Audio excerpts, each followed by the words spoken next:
Story 1. The Locked Room, 2014, Minnesota.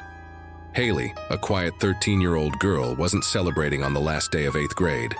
While her classmates laughed and signed yearbooks, she sat alone in detention for skipping gym class. The room was dusty, dim, and unsettling. Her teacher, Mr. Grant, never showed up. He left the door open and disappeared. After 30 long minutes, the hallway lights dimmed. Suddenly, the classroom door clicked shut behind her. Startled, she rushed to the handle, but it wouldn't budge. She pounded on the door, calling for anyone, but the school was empty. When she turned around, her eyes caught a chilling sight. The whiteboard had a new message written in thick, uneven chalk. "Do not turn around." Gee, Haley froze in fear. She hadn't heard a sound. No footsteps, no writing, just silence. And then she felt it, a breath on the back of her neck. She screamed and spun around, but the room was empty. Empty, except for another message that had replaced the first. "You shouldn't have." Hours later, the janitor found her unconscious on the floor, her eyes wide open, whispering one sentence over and over. "He's still in the room." Since that day, no one has used that classroom again. It remains locked, just like it was when Haley entered. Malik was a high school senior ready to leave everything behind. His final school day had ended, his college acceptance letter was secured, and the ride home was supposed to be the easiest part. He boarded the school bus for the last time and slumped into his usual seat at the back, headphones in, zoning out. But when he opened his eyes, something was wrong. The bus had passed his neighborhood and kept going. He stood up and approached the driver, a pale man he'd never seen before who kept his eyes forward and hands shaking on the wheel. Malik called out but got no answer.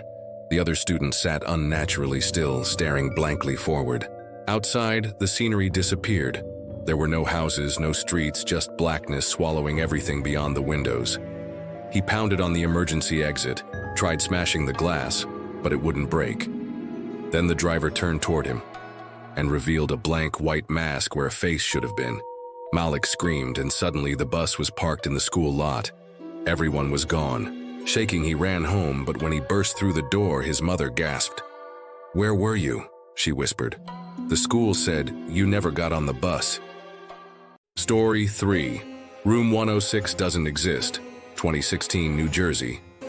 Jordan was new in town and had just transferred into a strange, old school where kids whispered about a room that didn't exist, Room 106.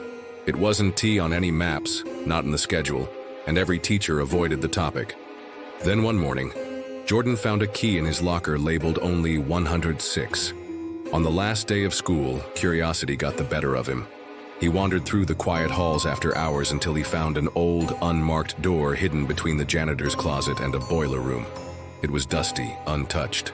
The key fit.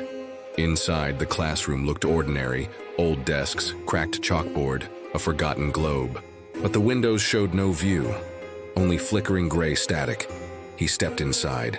His phone buzzed. An unknown number sent him a message. Wrong year. Then the door slammed shut. When Jordan opened it, he didn't find the hallway. He saw 1976. Students in bell-bottoms walked past.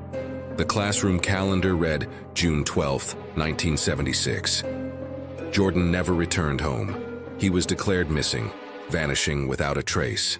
Decades later, a janitor discovered the old classroom again, completely untouched. On a desk lay Jordan's phone.